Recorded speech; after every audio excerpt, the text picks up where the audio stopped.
बात है। आपको ये सुन के हैरानगी होगी कि जिस आरिफ मलिक ने इब्तिदा में 3 लाख रुपए पैकेज बताया था, 5 दिन बताए थे, वो पैकेज तो पता नहीं कहाँ रह गया। इन जालिमों ने 7.5 लाख रुपए की फार्मेसी का बिल बनाया सिर्फ 9 दिनों में। 5.5 लाख से ज़्यादा के इन्होंने लैब टेस्ट करवाए ऑपरेशन के बाद।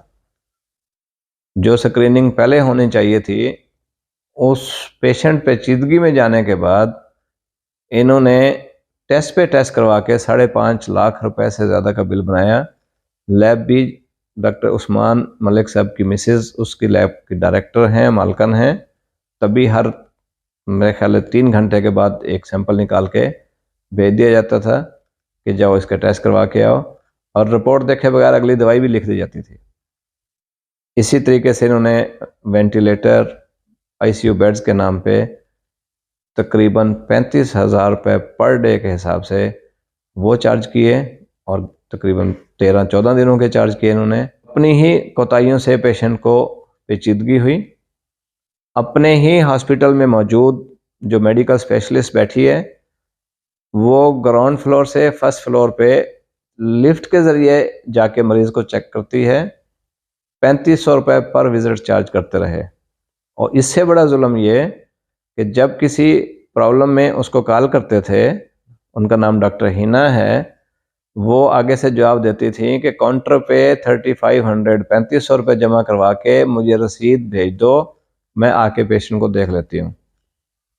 तो जो 3 लाख रुपए में जिस पैकेज की सेल कॉल लगा के इन्होंने मरीज़ को फंसाया, हॉली फैमिली में शिफ्ट होने से पहले यानी कि 13 दिनों के अंदर अंदर वो पेशेंट इनको 26,40,000 रुपये दे चुका था। इतना बड़ा जुल्म है, कहाँ से आएंगे पैसे?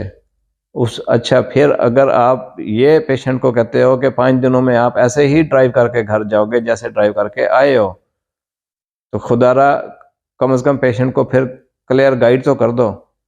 उसको बता तो दो कि भाई अपना प्लाट, अपने जेवर, अपने प्राइस बाउंड, अपनी कोई ना कोई चीज़, अपनी गाड़ी, अपना बच्चा बेच के आना। अब आखिर में बात करते हैं वे फॉरवर्ड की कानूनी कार्रवाई की। बहुत सारे दोस्तों ने सजेशन दी है कि इनके खिलाफ जो रेलिवेंट प्लेटफॉर्म्स हैं, अथॉरिटीज़ हैं, उनमें सू करें। तो जनाब अर्ज़ है कि मेरे लीगल एडवाइज़र्स केस को रेडी कर रहे हैं, डॉक्यूमेंटेशन इकट्ठी कर रहे हैं। इंशाल्लाह इनके खिलाफ जो जो रेलिवेंट अथॉरिटीज़ हैं, जिसमें क्रिमिनल कोर्ट है, जिसमें कंज्यूमर कोर्ट है, पीएमडीसी है जिसे आजकल पीएमसी कहते हैं, और पीएचसी है, पंजाब हेल्थ केयर कमीशन, इनमें चारों अथॉरिटीज़ को इंशाल्लाह क्लेम करेंगे जाके। चारों अथॉरिटीज़ में इनके खिलाफ सू करेंगे जाके इंशाल्लाह, और ये समझ के सू करेंगे कि जिहाद करेंगे इंशाल्लाह, ताकि ये पेशेंट्स तो बेचारे कॉम्प्लिकेशन में गए या अपनी ज़िंदगियों से गए, ये आइंदा इंसानी जानों से इस तरीके से ना खेलें, इस भोंडे तरीके से कम अज़ कम ना खेलें। या ये अपने आप को ठीक करेंगे, या ये अपनी सर्विसेज को, फैसिलिटीज़ को ठीक करेंगे, या इंशाल्लाह ये क्लोज़ करके जाएंगे यहाँ से। मैं आपको आखिर में ये बताता चलूँ, ये सिर्फ कॉम्प्लिकेशन कोई दिनों की बात नहीं है। खुदा ना खास्ता कॉम्प्लिकेशन पेशेंट्स की लॉन्ग टर्म हो सकती हैं, लाइफ लॉन्ग हो सकती हैं। उनके ऊपर फिज़िकल डिसेबिलिटी भी आ सकती है, मॉर्बिडिटी जिसको कहते हैं, यानी इनकी क्वालिटी ऑफ लाइफ भी ख़राब हो सकती है। और फाइनेंशियल थ्रेट मौके पे तो आया ही है, बीमारी की शक्ल में, पेचीदगी की शक्ल में तो आया ही आया, ऑपरेशन की शक्ल में, दवाइयों की शक्ल में, लैब्स की शक्ल में, और पता नहीं कौन कौन सी शक्ल में इन्होंने उनसे पैसे तो ले लिए, लेकिन ऑन गोइंग एक फाइनेंशियल थ्रेट भी पेशेंट के ऊपर रहता है।